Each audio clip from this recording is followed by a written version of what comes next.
All right, good. So our topic here is the Keystone Exams, and right now there are 3 of them, Algebra 1, actually, Biology, and Literature. So, you know, first of all, the Keystone Exams are end-of-course assessments. We might think of them as like final exams, you know, for a given course.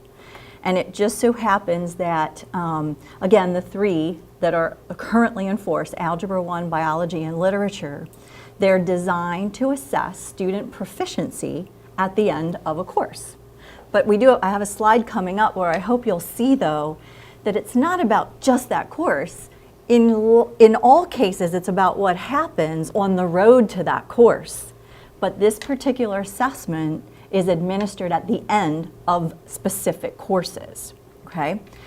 In Pennsylvania, it is now one of the graduation requirements.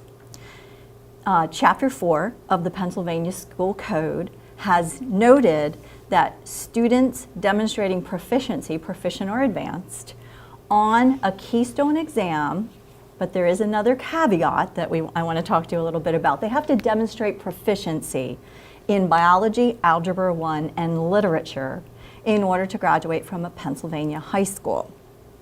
And again, it's mandated by Chapter 4. It went into effect for the graduating class of 2017, and then anybody that graduates after that. So that's who it counts for as a graduation requirement, and that's this year's sophomores. Now, some of those students have already taken some of their Keystone exams, and some of the students will take their first Keystone possibly this year. They maybe have already taken one, you know, so we're right in the middle of that. We've been administering these exams for the past 2 years. However, they're more and more students are beginning to take them now. Okay, so that's what they are. Just I think of them as a final exam, an end of course exam that is measuring proficiency level on these 3 topics. In Hempfield School District, when do students take the Keystone? Okay, so we have designated certain courses as the courses that are the Keystone courses. So for example, whenever a student is in Algebra 1B, because every student takes Algebra 1B at some time throughout their math course sequence. Some students take Algebra 1B in 8th grade. Some students take it the first semester of 9th grade. Some students take it the second semester of 9th grade. We may have some students that take Algebra 1B the first semester of 10th grade. It doesn't matter when you take it. The Keystone exam is administered whenever the student finishes Algebra 1B. Does that make sense? Okay. Biology, that's pretty easy. It's administered at the end of the biology course. And at Hempfield, we administer the literature Keystone assessment at the end of English 10. So this slide just tells you when we do it. The state doesn't tell us when we have to administer it. They just tell us we have to choose when we're going to administer it. One additional thought, students don't take a final exam in the course because they take the Keystone exam. We didn't want to over-test kids. Right. Every other subject they take at the high school, they have a final exam at the end of the course.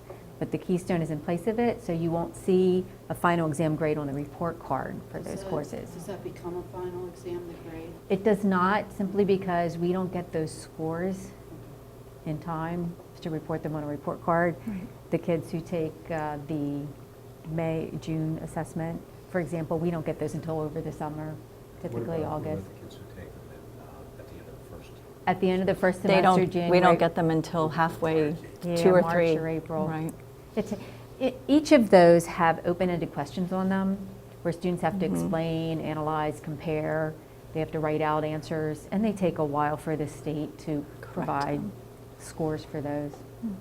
Yeah. And then that's a grade they get from the Keystone exam for the class. It's not a part of their grade on the report card. How do you get their grade? They don't have a final grade. They're first and the 2 mark. They don't have a final exam. Are Right. averaged into their final grade. We just thought it was really redundant to give them a final exam and have them take the Keystone as well. So, okay, so that's when they take them. The next 3 slides just share with you the topics that are assessed on these minimum competency assessments. They're just the topics. But teachers have a set of what the state calls assessment anchors and eligible content, which is just a very detailed description of what is assessed. But the bottom line is it's just really good Algebra 1 skills. It's just very clearly articulated exactly what is assessed. But there are 2 modules for each Keystone, and then those are the topics that are in the Algebra 1 Keystone, and these are the topics that are in the Algebra 2 Keystone.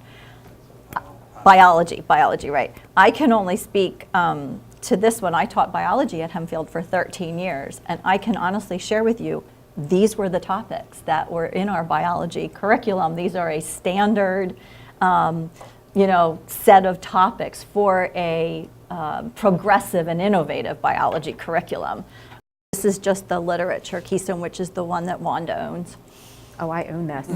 So fiction and nonfiction, and just to clarify, Module 1 is the one test that they will take in each of the courses. So on one day, they'll have about 100 minutes. We set up a testing schedule, which is similar to our final exam schedule. And students will take Module 1 on Monday. And then typically the second day, sometimes we have them every other day, but then they'll have a second day of testing. So it's 2 different days of testing, Module 1 and Module 2. They are allowed as much time as they need. So if they need additional time, we usually walk them to another testing site where they can continue the test for as long as they need. Good. And as we mentioned, that while it's the Algebra 1B class, the biology class, and the English 10 class where students are assessed for proficiency, there is a road to proficiency with all of the previous learning that they experienced that leads up to that. And we have been paying very close attention to that K through 6 curriculum articulation and the spiraling of the learning. So there's K6 math, there's K6 science, and there's K6 language arts. And all of that learning feeds into the middle school learning.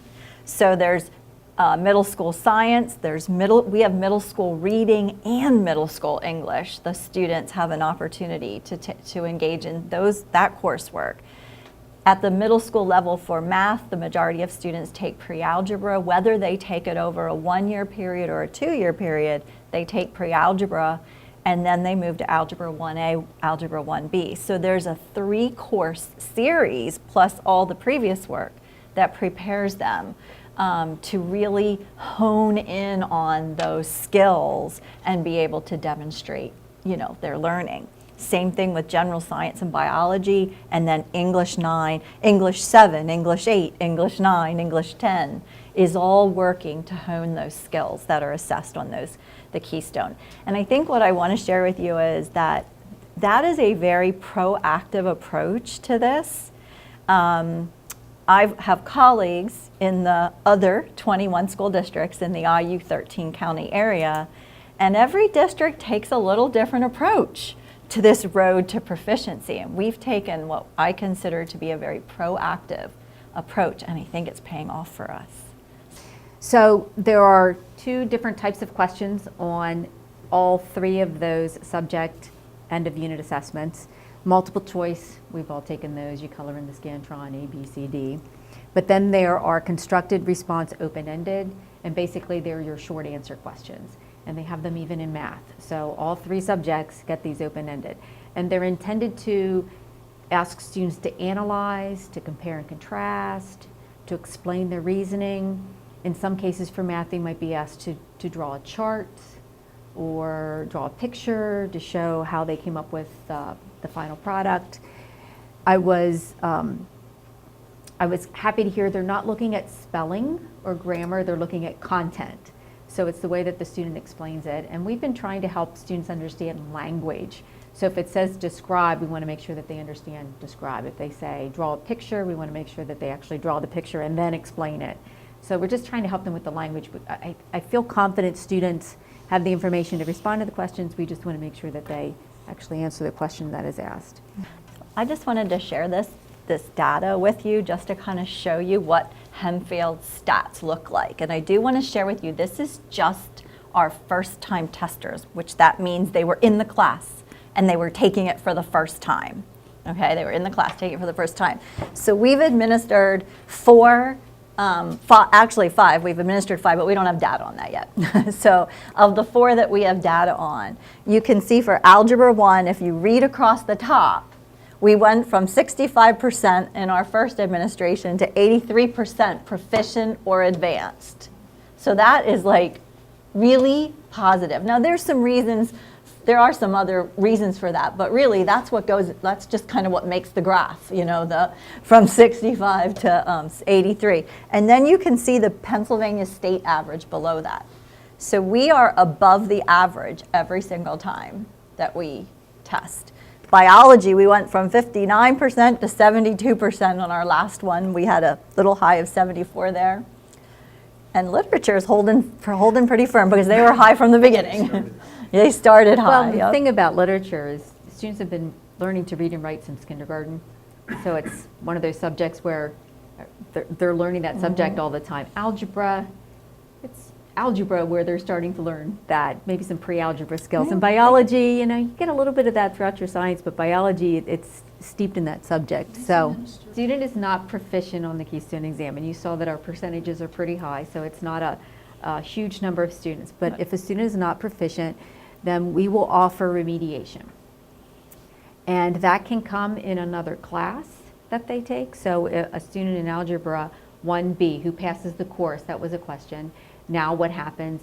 That student can be placed in Algebra 2, who will get more of his algebra skills and then retest at the end of that. For English 10, if a student isn't proficient at the end of that course, English 11 is a nice bridge to that. So English 11 can be the remediation, but we have to offer, we have to offer remediation to them, and then another opportunity to take the test. Yeah, I thought I had. So if the second opportunity doesn't turn No, out I with a thought I had a positive picture of result, it. then that's where the project-based must assessment have comes lost in. it. And they have to try twice on the test. And then the project-based is a more intensive, it's more time intensive. So students will have a period of time where they're taught some of the skills and they're able to show their competency It's in a different way. Different way to show that they know, understand. And I appreciate can the do. state recognizes that some students may not perform well in a test. And here's another avenue to graduation through the project-based assessment. And because it's this year's sophomores who are affected by that part of the testing process, we're working on a plan for implementing that project-based assessment. And it might be part of a class that students will take. We have to work through that process. Right. This particular slide, which is near the end of it has the link to the PDE SAS portal, and it takes you, that link will take you right to the Keystone exam page. There's look at the amount of information that you can get off of that page.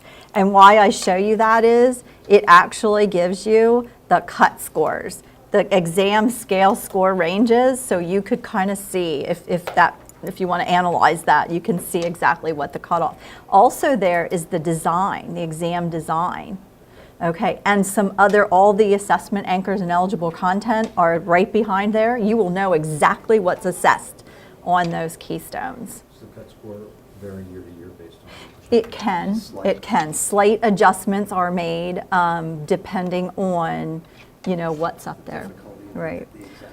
We knew that the project-based assessment option is the new thing because we now are getting students who will have scored less than proficient twice. This will be its own breakout session in a future, for a future topic, because it's a little bit different than just sitting down for 1 hour one day and 1 hour another day. It's actually a project that goes over multiple days. It takes multiple hours. It's a project-based assessment. And there's a mentor who helps the student, walks the student through the process. Right. students that have IEPs they could find that their pathway to proficiency is defined differently. And we had planned to have a special educator with us tonight, but they were unable because of the rescheduled date. So I have links there for you to email those folks if you have questions, if you have students with IEPs. And then this is something else we just wanted to share because it's a little different. The opt-out is a little different than the PSSA opt-out. Right. Parents can determine that they don't want their children to take the Keystone exam. That's an option. However, the project-based assessment is not considered a state assessment, so you can opt out of the Keystone test, but you can't opt out of the project-based Right. assessment. Okay. So those resources, though, I gave you 2 links. Tons of information about PBAs, project-based assessments, lots of information about the thing. And then here's our contacts for you, depending on where your children are right now. Great, thank you. If they do pretty well in class, would they generally pass the exam?